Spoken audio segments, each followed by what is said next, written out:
नमस्कार, एक बार फिर से स्वागत है आपके अपने यूट्यूब चैनल देव जी के ट्रिक्स में। तो दोस्तों, हम यहाँ पर हिंदी की सीरीज को आगे बढ़ाते हुए हम लोग यहाँ पर पहुंच चुके हैं भक्ति काल में। इसके पहले जो आपकी आदिकाल था उसको हमने बहुत ही अच्छी तरीके से पढ़ाया भी है, उसको ट्रिक से भी बताया था, और यहाँ पर हिंदी साहित्य का जो काल विभाजन है उसको भी ट्रिक से बता दिया है। तो आप लोग पिछला वीडियो अगर नहीं देखें तो उसको देख सकते हैं।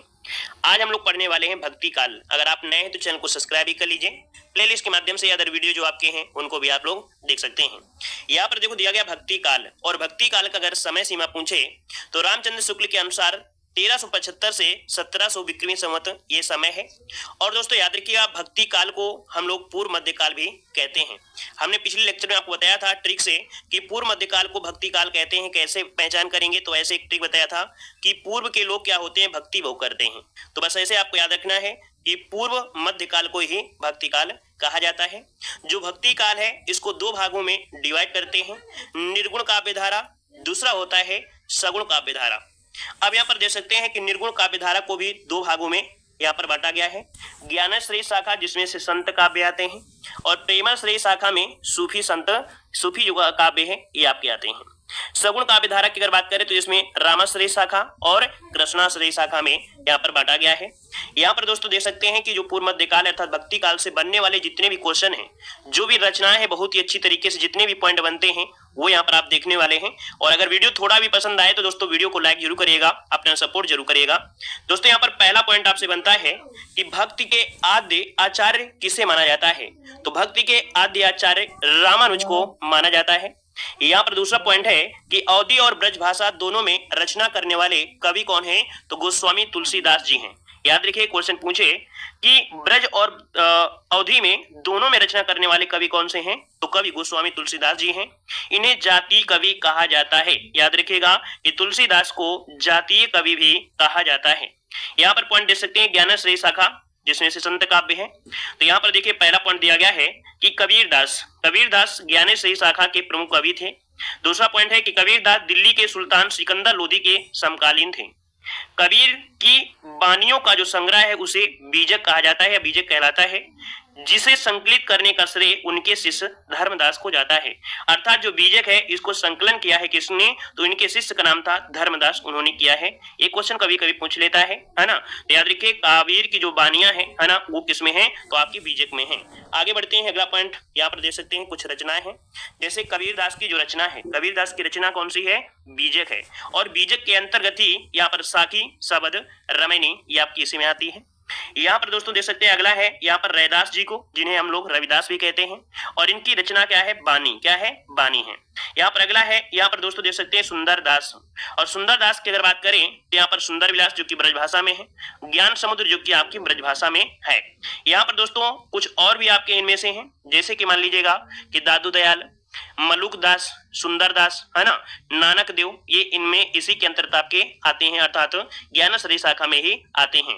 अगला पॉइंट आपसे यहाँ पर देखो दिया गया है कि श्याम सुंदर दास ने कबीर की भाषा को पंचमेल खिचड़ी कहा है। याद रखिएगा कबीर की भाषा पंचमेल खिचड़ी जो कहा है वो आपके श्याम सुंदर दास ने कहा है। नेक्स्ट पॉइंट है कि हजारी प्रसाद द्विवेदी ने कबीर की भाषा को वाणी का डिटेक्टर कहा है, क्योंकि इनकी इतनी भाषा थी है ना, इसलिए इन्हें वाणी का डिटेक्टर जो कहा है वो किसने, तो आपके हजारी प्रसाद द्विवेदी ने कहा है। दोस्तों याद रखिएगा, ठीक है ना। वहीं पर अगर आपसे पूछे कि रामचंद्र शुक्ल ने क्या कहा था, तो रामचंद्र शुक्ल ने कबीर की भाषा को सदुक्कड़ी भाषा कहा था। क्या कहा था, रामचंद्र शुक्ल ने कबीर की भाषा को सदुक्कड़ी भाषा कहा था। तो दोस्तों यहाँ पर याद रखिएगा। और एक पॉइंट और यहाँ से बनता है दोस्तों, आपको बता दें रैदास से। जो रैदास है दोस्तों, रैदास को हिंदी का प्रथम दलित कवि माना गया है। रैदास को हिंदी का प्रथम दलित कवि माना गया है। वहीं पर दोस्तों जो आपके सुंदरदास थे, तो सुंदरदास निर्गुण संत कवियों में सर्वाधिक पढ़े लिखे कवि थे। याद रखिएगा कि जो सुंदरदास थे ये निर्गुण संत कवियों में सर्वाधिक पढ़े लिखे कवि यहाँ पर थे। दोस्तों याद रखिएगा। अब हम लोग आते हैं प्रेमाश्रय शाखा, जिसमें हम लोग पढ़ेंगे सूफी काव्य बहुत ही बेहतर तरीके से। पहला पॉइंट आपसे पूछा है कि प्रेमाश्रय शाखा के प्रमुख कवि कौन हैं, तो आप कहेंगे मलिक मोहम्मद जैसी। क्या, मलिक मोहम्मद जैसी। दोस्तों इस शाखा को प्रेम मार्गी शाखा माना गया है, क्योंकि प्रेम से ईश्वर की प्राप्ति होती है, ऐसी इनकी मान्यता थी। ठीक है ना। यहाँ पर दोस्तों देख सकते हैं कि भक्ति काल की जो सूफी काव्य से ही क्या है, परमात्मा को स्त्री और आत्मा को पुरुष के रूप में चिन्हित किया गया। किसमें, भक्ति काल के सूफी काव्य धारा में ही परमात्मा को स्त्री और आत्मा को पुरुष का रूप चिन्हित किया गया है, ठीक है ना। और एक क्वेश्चन होता है, क्या क्वेश्चन होता है कि जो सूफी संत थे इनकी शैली का नाम क्या था, तो सूफी संत की जो शैली का नाम था क्या, मसनवी शैली। क्या, मसनवी शैली। इन पॉइंट को भी नोट कर लीजिएगा। अब यहाँ पर दोस्तों देखा गया है क्या है, प्रेमश्री शाखा के प्रमुख कवि और उनकी रचनाएं। दोस्तों यहाँ पर देख सकते हैं कवि है और दूसरी तरफ क्या है, रचनाएं दिया गया है। यहाँ पर देख सकते हैं मलिक मोहम्मद जैसी। दोस्तों मलिक मोहम्मद जैसी की काफी रचनाएं जो है बहुत एग्जाम में पूछी जाती हैं। यहाँ पर देख सकते हैं मलिक मोहम्मद जैसी की पद्मावत, अखरावट और आखिरी कलाम। दोस्तों यहाँ पर देख सकते हैं कि मलिक मोहम्मद जैसी में जो पद्मावत है ना, एक प्रकार से अवधी भाषा में प्रबंध काव्य है। जो पद्मावत है ये अवधी भाषा का एक क्या है, ये प्रबंध काव्य है, अवधी भाषा में है और ये क्या है, प्रबंध काव्य है, ठीक है। अगला यहाँ पर दोस्तों दिया गया है क्या, यहाँ पर मुल्ला दाऊद, और मुल्ला दाऊद की रचना है चंद्रायन। कौन सी भाषा में, तो आप कहेंगे अवधी भाषा में। किस भाषा में, अवधी भाषा में। यहाँ पर है कुतुबन, और कुतुबन की अगर बात करें तो दोस्तों ये मृगावती है और ये भी कैसी है, आपकी अवधी भाषा में है। कौन सी भाषा में, अवधी भाषा में है। ईश्वर दास की एक रचना है जो कि दोस्तों यहाँ पर सत्यवती कथा, जो कि आपकी किस में है, आपकी अवधी भाषा में है। एक रचना आपके ने और पढ़ा होगा, मंझन का नाम सुना होगा, मंझन है ना, क्या सुना होगा आपने, मंझन यहाँ पर दिया भी गया है। तो दोस्तों ये कवि है मंझन और इनकी रचना है मधुमालती, जो कि आपकी कैसी है, आपके अवधी भाषा में है। यहाँ पर नूर मोहम्मद, नूर मोहम्मद की रचना है इंद्रावती, जो कि अवधी भाषा में है। कौन सी, अवधी भाषा में। एक आपने कह सकते हैं एक नाम सुना होगा कवि का, उस्मान। क्या नाम सुना है, उस्मान। दोस्तों उस्मान की जो एक रचना है बहुत पूछी जाती है, चित्रावली। क्या, तो चित्रावली। और जो चित्रावली है वो आपकी कौन सी भाषा में, तो आप कहेंगे चित्रावली आपके अवधी भाषा में है, ठीक है ना। तो कुछ ये महत्वपूर्ण रचनाएं यहाँ पर आपने देखा। और दोस्तों यहाँ पर कुछ पॉइंट भी आपको अगर पूछे, यहाँ से क्या होता है, इस वाले कह सकते हैं, जैसे कि आचार्य रामचंद्र शुक्ल ने पद्मावत को समासोक्ति कहा है। कभी कभी क्वेश्चन पूछ ले कि पद्मावत को समासोक्ति किसने कहा है, तो आप कहेंगे आचार्य रामचंद्र शुक्ल ने पद्मावत को समासोक्ति कहा है। वहीं पर एक पॉइंट और बनता है क्या, कि जैसी को हेतु प्रेक्षा या उत्प्रेक्षा का बादशाह कहा जाता है। याद रखिएगा कि उत्प्रेक्षा या हेतु उत्प्रेक्षा का बादशाह जो कहा जाता है वो जैसी को कहा जाता है। ये पॉइंट भी यहाँ पर इसी से पॉइंट से संबंधित है।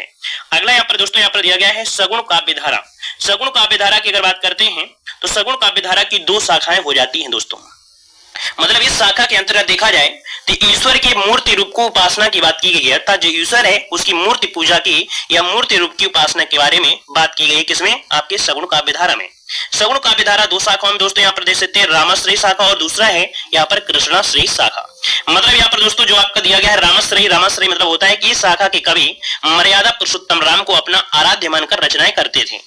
वहीं पर दोस्तों देखा कृष्ण वाले में तो कृष्ण भगवान के बारे में बात हो जाएगा, है ना। तो दोस्तों यहाँ पर देखिए आपसे दिया गया है कि राम भक्ति के प्रतिनिधि कवि कौन थे, तुलसीदास थे। क्वेश्चन पूछे कि राम भक्ति धारा के प्रतिनिधि कवि कौन थे, तो आप कहेंगे तुलसीदास थे, याद रखिएगा। यहाँ पर दोस्तों देखा गया है कि रामाश्रयी शाखा के प्रमुख कवि और उनकी रचनाएं। यहाँ पर देख सकते हैं कि जो प्रमुख कवि और यहाँ पर रचनाएं, है ना, सगुण काव्य धारा में जो महत्वपूर्ण देखा जाए तो रचनाओं में आपके तुलसीदास का स्थान सर्वमान्य होता है। बहुत को रचनाएं इनसे पूछी जाती हैं। तो दोस्तों यहाँ पर देख सकते हैं तुलसीदास की रचना में सबसे पहली रचना आती है रामचरितमानस, जो कि पूछा जाता है कौन सी भाषा में, तो आप कहेंगे अवधी भाषा में, ठीक है। वीणा पत्रिका पूछे तो आप कहेंगे ब्रज भाषा में। कवितावली पूछे तो आप कहेंगे ब्रज भाषा में। यहाँ पर गीतावली पूछे तो गीतावली किसमें, मुक्त काव्य में। किसमें, मुक्तक काव्य में। दोहावली अगर पूछता है, जो कि पूछा जाता है वो आपकी ब्रज भाषा में। जितना हमने हाईलाइट किया है सभी क्वेश्चन आपके पूछे गए हैं दोस्तों, याद रखिएगा। कृष्ण गीतावली भी होती है, क्या, कृष्ण गीतावली जो कि ब्रज भाषा में। राम ललन नैचू, बरवे रामायण, पार्वती मंगल, जानकी मंगल, संदीपनी, है ना, हनुमान बाहु को, रामाज्ञा, अग्नि परीक्षा, ये इन्हीं की महत्वपूर्ण रचनाएं हैं। अगले यहाँ पर देखिए वाल्मीकि, और वाल्मीकि दोस्तों याद रखिएगा वाल्मीकि ने रामायण रचित किया है और ये दोस्तों कौन सी भाषा में है, तो आप कहेंगे संस्कृत भाषा में। क्या है, तो आपकी संस्कृत भाषा में ही, याद रखिएगा। वहीं पर दोस्तों यहाँ पर देखिएगा जैसे रामानंद, नाम सुने कि नहीं सुने हैं, वो इसी के अंतर्गत आपके आते हैं। रामानंद यहाँ पर लिख लीजिएगा, रामानंद। तो जो रामानंद है इनकी एक रचना है राम आरती। क्या है, राम आरती है। तो दोस्तों ये भी याद रखिए कि रामानंद की रचना है राम आरती। दोस्तों यहाँ पर देखिए नाभादास, और नाभादास की रचना क्या है, अष्टायाम। और अष्टायाम जो आपकी है वो कौन सी भाषा में है, तो आपकी ब्रज भाषा में है। क्या है, ब्रज भाषा में है। दोस्तों यहाँ पर भक्तमाल, और भक्तमाल क्या है, ये भी आपकी किस में है, तो आपकी ब्रज भाषा में ही भक्तमाल भी इन्हीं की रचना है। यहाँ पर दोस्तों दिया है केशवदास, और केशवदास जो कि रामचंद्रिका एक प्रकार से क्या है, प्रबंध काव्य है दोस्तों। क्या है, प्रबंध काव्य है। और आगे बढ़िए, अगला पॉइंट आपसे यहाँ पर देखो दिया गया है अग्रदास। अग्रदास की जो कविता है वो है क्या है, ध्यान मंजरी। क्या है, ध्यान मंजरी। दोस्तों याद रखिए, पूछी गई ध्यान मंजरी। अग्रदास की और भी रचनाएं हैं, जैसे जैसे कुंडलिया। क्या है, कुंडलिया। और इसके बाद राम भजन, राम भजन मंजरी, ये इनकी रचना है। ईश्वरदास की रचना में भरत मिलाप, क्या, भरत मिलाप बहुत पूछी गई है। वहां पर सत्यवती कथा। दोस्तों अगला आपसे दिया गया है सेनापति। तो सेनापति के दोस्तों कवित रत्नाकर, जो कि आपकी ब्रज भाषा में है। क्या है, ब्रज भाषा में यहाँ पर रचा गया है। दोस्तों यहाँ पर कुछ इस सगुण काव्य धारा से संबंधित कुछ पॉइंट बनते हैं। जैसे कि दोस्तों यहाँ पर पूछा जाए सबसे पहले कि यहाँ पर राम स्वरूप चतुर्वेदी ने रामचंद्रिका को छंदों का अजायब घर कहा है। याद रखिए, राम स्वरूप चतुर्वेदी ने रामचंद्रिका को छंदों का अजायब घर कहा है। दूसरा पॉइंट आपसे बनता है कि केशवदास को अलंकारों का बादशाह कहा जाता है। याद रखिए, केशवदास को अलंकारों का बादशाह कहते हैं। और यहाँ पर दोस्तों अगला आपसे दिया गया है कि राम कथा से संबंधित प्रथम प्राप्त ग्रंथ जो है वो वाल्मीकि रामायण है ना। क्या है, वाल्मीकि रामायण है। और अगला पॉइंट आपसे यहाँ पर दिया गया है, अयोध्या कांड को हृदय कांड भी कहा जाता है। याद रखिए कि अयोध्या कांड को हृदय कांड भी कहा जाता है। आपने पढ़ा होगा कि रामचरितमानस में कुल कितने कांड हैं, तो आप कहेंगे 7 कांड हैं। और याद रखिएगा कि रामचरितमानस को तैयार होने में, मतलब इसका निर्माण करने में 2 वर्ष 7 माह 26 दिन का समय लगा था। दोस्तों याद रखिए इन 7 कांडों में, जिसमें से सबसे पहले बालकांड आता है, जो कि सबसे बड़ा कांड है बालकांड, फिर अयोध्या कांड, फिर अरण्य कांड, किष्किंधा कांड, सुंदर कांड, लंका कांड, उत्तर कांड। ठीक है ना। तो जिसमें से अयोध्या कांड को क्या कहते हैं, हृदय कांड कहा जाता है। और किष्किंधा कांड की रचना जो हुई थी वो दोस्तों कहाँ हुई थी, तो आपकी काशी में है। कहां पर, काशी में हुई थी। तो यहाँ से संबंधित ये पॉइंट आपके बनते हैं। अब आते हैं कृष्णाश्रयी शाखा से। पूरा ज्ञान मिलेगा दोस्तों, वीडियो को लाइक करिए, जितने लोग हैं वो नोट्स बनाइए अपनी। यहाँ पर देखो दिया गया है क्या, यहाँ पर कृष्णाश्रयी शाखा। दोस्तों कृष्णाश्रयी शाखा का मतलब ये हुआ कि इस शाखा के जो कवि थे वो भगवान श्री कृष्ण की आराधना करते थे और उन्हें अपना आराध्य मानकर ही रचनाएं करते थे। दोस्तों इस शाखा के मुख्य प्रवर्तक कौन है, आपके वल्लभाचार्य जी हैं। कौन, वल्लभाचार्य। दोस्तों कृष्ण भक्ति शाखा या कृष्ण भक्ति धारा के प्रतिनिधि कवि सूरदास जी थे। ठीक है, याद रखिएगा, मुख्य प्रवर्तक अगर लगा देते तो वल्लभाचार्य लगाना है, और कृष्ण भक्ति धारा के प्रतिनिधि अगर पूछे तो आपको सूरदास जी लगाना है, याद रखिएगा। अब यहाँ पर दोस्तों देखा गया है कि कुछ रचनाएं इनकी भी हैं। यहाँ पर कृष्णाश्रयी शाखा के जो प्रमुख कवि हैं उनकी रचना है, जैसे आपके आते हैं सबसे पहले सूरदास। दोस्तों सूरदास की रचना में सूर सागर रचना बहुत पूछी गई है, और ये कौन सी भाषा में है, तो आपकी ब्रज भाषा में है। क्या है, ब्रज भाषा में। अपनी नोट्स जब बनाइए तो जो चीजें हम बताते जाते हैं इनको जरूर नोट करिएगा, क्योंकि अगर 100% आपको लेना है नंबर, तो जो हम पॉइंट बताते जा रहे हैं तो उसको जरूर नोट करिएगा। जो लिखा है उसको तो नोट करना है, जो एक्स्ट्रा शब्द हम बताते हैं उसको भी नोट करिएगा, तभी 100% आपको पूरा ज्ञान होगा। बड़े से बड़े एग्जाम को निकाल सकते हैं। छोटे एग्जाम का देखा जाए तो एक नॉर्मल से होगा, लेकिन जो जितनी चीजें हम बताते जाते हैं वो बड़े से बड़े एग्जाम को निकाल देंगे। ठीक है ना। यहाँ पर दोस्तों देखिए सूरदास की रचना में सूर सागर जो कि ब्रज भाषा में है, साहित्य लहरी। यहाँ पर दोस्तों यहाँ पर सूर सारावली, एक और होता है भ्रमर गीत, है ना। भ्रमर गीत किसकी है, तो भ्रमर गीत भी इन्हीं की रचना है। मीराबाई की अगर बात करते हैं तो मीराबाई की रचना है गीत गोविंद। क्या है, गीत गोविंद टीका। गीत गोविंद टीका पूरा नाम है गीत गोविंद टीका। नरसिंह जी का मायरा, मीराबाई की मलार, राग सोरठा, राग गोविंद, है ना। नरसिंह मेहता की हुंडी, ये मीराबाई की हैं। रसखान की अगर बात करें तो रसखान की प्रेम वाटिका बहुत पूछी गई है। वैसे रसखान की प्रेम वाटिका के साथ साथ सुजान रसखान और दान लीला। यहाँ पर दोस्तों नरोत्तम दास, और नरोत्तम दास की है आपका क्या, सुदामा चरित। और ये कौन सी भाषा में है, तो आप बताइएगा ब्रज भाषा में है। क्या है, ब्रज भाषा में है, याद रखिएगा ब्रज भाषा में है। ठीक है। यहाँ पर अगला है वल्लभाचार्य। दोस्तों वल्लभाचार्य की अगर बात करें तो तत्वदीप निबंध। क्या है, तत्वदीप निबंध हो जाएगा। यहाँ पर अगला दिया गया नंददास। नंददास की अगर बात करें तो दोस्तों रस मंजरी पूछी गई आपकी है। रस मंजरी, रूप मंजरी, भंवर गीत। देखो यहाँ पर भंवर गीत है, वहां पर हमने आपको बताया था किसमें, सूरदास में भ्रमर गीत, इसमें भंवर गीत है। दोनों में अंतर आपका है, याद रखिएगा। भंवर गीत पूछे नंददास और भ्रमर गीत पूछे तो आपको सूरदास बताना है। ठीक है ना। यहाँ पर सुदामा चरित। क्या है, सुदामा चरित। ठीक है ना, ये इन्हीं की है। और रास पंचाध्यायी किसकी है, तो आपके नंददास। अब यहाँ पर विशेष पॉइंट, जैसे कि आपने सगुण काव्य धारा में कुछ पॉइंट पढ़ा था, उसी प्रकार से यहाँ पर कृष्णाश्रयी शाखा में जो आपने राम पढ़ा था, अब यहाँ पर कृष्णाश्रयी शाखा में कुछ पॉइंट आपको मिलते हैं कि साहित्य लहरी को हिंदी में काव्य शास्त्र की प्रथम पुस्तक माना जाता है। याद रखिएगा कि साहित्य लहरी को हिंदी में काव्य शास्त्र साहित्य लहरी को हिंदी में काव्य शास्त्र की प्रथम पुस्तक माना जाता है। दोस्तों याद रखिएगा, ठीक है ना। यहाँ पर दोस्तों दिया गया है अगला पॉइंट कि सूरदास को श्रृंगार एवं वात्सल रस का सम्राट कहते हैं। सूरदास को श्रृंगार एवं वात्सल रस का सम्राट कहा जाता है, याद रखिएगा। एक पॉइंट और होता है, सूर सागर को कृष्ण भक्ति काव्य का सबसे प्रसिद्ध काव्य कहते हैं। किसे? सूर सागर को। सूर सागर जो है सूरदास की है, सूर सागर है किसकी? सूरदास की है। तो जो सूर सागर है, तो सूर सागर को कृष्ण भक्ति काव्य का सबसे प्रसिद्ध काव्य कहते हैं। दोस्तों याद रखिएगा, है ना। यहाँ पर अगला है कि मीराबाई को हिंदी की आदि कवित्री एवं प्रथम कवित्री भी कहा जाता है। क्लियर है। सूरदास को श्रृंगार और वात्सल रस का भी सम्राट कहते हैं, ये हमने आपको बता ही दिया है। यहाँ पर मीराबाई के बारे में आपको बता दिया है। अब यहाँ पर दोस्तों देख सकते हैं नंददास को जड़िया कवि कहा जाता है। क्या? नंददास को जड़िया कवि कहा जाता है। इनके विषय में प्रसिद्धि है एक कि और कवि गड़िया नंददास जड़िया, ये इनके बारे में एक पंक्ति है, और कवि गड़िया नंददास जड़िया, ये इनकी एक पंक्ति है। अब दोस्तों यहाँ पर देख सकते हैं कि इसी के साथ जुड़ा हुआ है आपका अष्टछाप के कवि, जो कोई हर एक एग्जाम में क्वेश्चन पूछे जाते हैं। दोस्तों याद रखिएगा कि वल्लभाचार्य के पुत्र विठलनाथ ने अपने पिता वल्लभाचार्य के 4 शिष्यों और अपने 4 शिष्यों को लेकर 1565 में अष्टछाप की रचना किया था। और इन अष्टछाप रचनाओं में दोस्तों देखिए वल्लभाचार्य के 4 शिष्य थे, वल्लभाचार्य के 4 शिष्य थे, सूरदास, कृष्णदास, कुम्भनदास और रामानंद दास। और जो उनके शिष्य थे विठलनाथ के शिष्य, तो विठलनाथ के शिष्य के शीत स्वामी, गोविंद स्वामी, नंददास और चतुर्बोध दास, तो ये इनके आपके थे दोस्तों, याद रहेगा। अब अगला पॉइंट आपसे यहाँ पर दिया गया है भक्ति काल के प्रमुख संप्रदाय, उनके प्रवर्तक। दोस्तों यहाँ से भी क्वेश्चन बनते हैं, जीके में बनेंगे और हिंदी में बनेंगे। दोस्तों यहाँ पर देखो दिया गया संप्रदाय और दर्शन, दूसरी तरफ है संस्थापक और प्रवर्तक। अद्वैतवाद के जो संस्थापक हैं वो है आपके शंकराचार्य। क्या है? शंकराचार्य, अद्वैतवाद के शंकराचार्य। यहाँ पर विशिष्ट है कौन? राम है, तो विशिष्ट द्वैतावाद, विशिष्ट द्वैतावाद की कौन है? यहाँ पर विशिष्ट द्वैतावाद यहाँ पर करेंगे तो आपके रामानुजाचार्य। यहाँ पर द्वैतवाद, अगर द्वैतवाद पूछता है तो आप कहेंगे माधवाचार्य। क्या बोलेंगे? माधवाचार्य। द्वैतवाद की अगर बात करें तो निम्बकाचार्य। दोस्तों द्वैतवाद मतलब देते जाओ, क्या? नींबू का अचार, देते जाओ खाते जाओ। तो दोस्तों यहाँ पर द्वैतवाद निम्बकाचार्य। शुद्ध द्वैतवाद, जो शुद्ध होगा वो बलि होगा, तो अर्थात शुद्ध खाने वाले के बल आता है, तो याद रखिएगा शुद्ध द्वैतवाद वल्लभाचार्य। अगला है मीमांसा दर्शन। मीमांसा दर्शन के जो प्रवर्तक है वो आपके जैमिनी है। यहाँ पर सांख्य दर्शन की कौन है? आपकी कपिल है।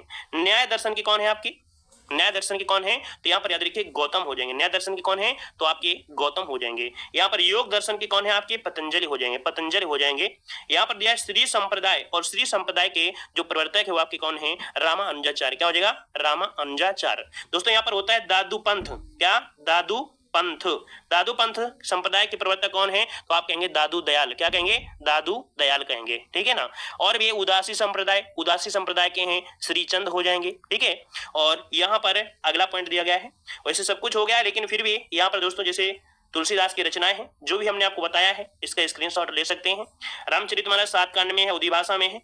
वैराग्य संदीपनी ब्रजभाषा में, रामाज्ञा प्रश्न दोहावली रामायण अवधि में, यहाँ पर राम ललच है जो अवधि में है। तो दोस्तों इसका क्या है, जो आप लोग अच्छी तरीके से तैयारी कर रहे हैं बहुत हाई लेवल में, तो हर एक रचना यहाँ पर दी गई है, तो इसका स्क्रीनशॉट लीजिए और अपनी कॉपी में इसको नोट भी करिएगा, जो कि अभी हमने आपको बता भी दिया है कि कौन सी भाषा में किस में नहीं है, ये चीज आपको बताई गई है। दूसरा यहाँ पर जयसी की प्रमुख रचनाएं में, जयसी की जो रचनाएं हैं वो आपकी पद्मावत, अखरावट, आखिरी कलाम, चित्ररेखा और आपका कहरनामा। दोस्तों कबीरदास की रचना है साखी शब्द रमैनी। गुरु नानक की प्रमुख रचनाओं में दोस्तों यहाँ पर देख सकते हैं कि रहीदास, है ना, वहीं पर आपकी दूसरी क्या है, आस दीवार या आशा दीवार, सोहिला, और चौथी कौन सी है, नसीहत नामा। नसीहत नामा किसकी है, इन्हीं की रचना है। जापूजी किसकी है, तो आपके गुरु नानक की ही प्रमुख रचना है। मीराबाई की रचनाओं में दोस्तों यहाँ पर देखिए गीत गोविंद टीका, राग गोविंद, नरसिंह जी का मैरा, मलार राग और राग सोठा मीराबाई की है। रसखान की रचना सुजान रसखान, दान लीला, प्रेम वाटका, अष्टायाम। रहीम की प्रमुख रचनाओं में दोस्तों गीत दोहावली और सतसई, है ना, दोहावली या सतसई, मदनाष्टक जो कि खड़ी बोली में है, बरवय नायिका भेद, खेल कौतुकम या खेत कौतुकम, श्रृंगार सोल्ठा, नगर शोभा, ये रहीम जी की है। नरोत्तम दास की क्या है, तो सुदामा चरित्र, है ना, द्रुत चरित्र और विचार माला। नवादास की बताया था भक्तमाल, जो कि प्रमुख रचना है। इनकी एक रचना अष्टायाम है, जो कि शीर्षक से ब्रजभाषा व अवधि दोनों में रचना की गई है। सूरदास जी की रचना सूरसागर, सूरसवली और साहित्य लहरी। यहाँ पर नंददास की रचनाओं में अनेकार्थ मंजरी, भ्रमर गीत, रुक्मणी मंगल, रास पंचाध्यायी जिसे हिंदी का गीत गोविंद कहते हैं। अब दोस्तों यहाँ पर देख सकते हैं कुछ महत्वपूर्ण और रचनाएं हमें बताया था कि जैसे आपका दिया गया है क्या, हंसावली। हंसावली मतलब यहाँ पर देखा जाए कि इस साहित्य की एक रचना है जिसका नाम है हंसावली है। जैसे चंद्रायन किसकी रचना है तो आप कहेंगे मुल्ला दाऊद की है। चित्रावली तो आपकी किसकी है, उस्मान की है। ज्ञानदीप किसकी है तो शेख नबी की है। यहाँ पर सत्यवती कथा ये किसकी है, ईश्वर दास की है।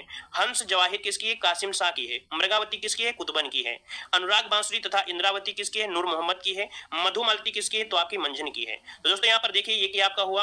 और अब हम लोग यहाँ पर जो आ चुके हैं वो आपके रीत काल में आ गए हैं। रीत काल का वर्गीकरण करेंगे, रीत काल से संबंधित जो भी कवि होंगे उनको पढ़ेंगे, लेकिन ये पढ़ेंगे आपके अगले टॉपिक में अर्थात अगले वीडियो में पढ़ेंगे। साथ में हमने आपको बताया जो भी हम आपको पढ़ा रहे हैं तो इसका अगर पीडीएफ आपको चाहिए तो पीडीएफ आप लोग हमारे ऐप से जुड़ सकते हैं। देव जीके ट्रिक हमारा ऐप है, देव जीके ट्रिक हमारा ऐप है, लिंक डिस्क्रिप्शन बॉक्स में है, या तो प्ले स्टोर में डाउनलोड करिएगा देव जीके ट्रिक।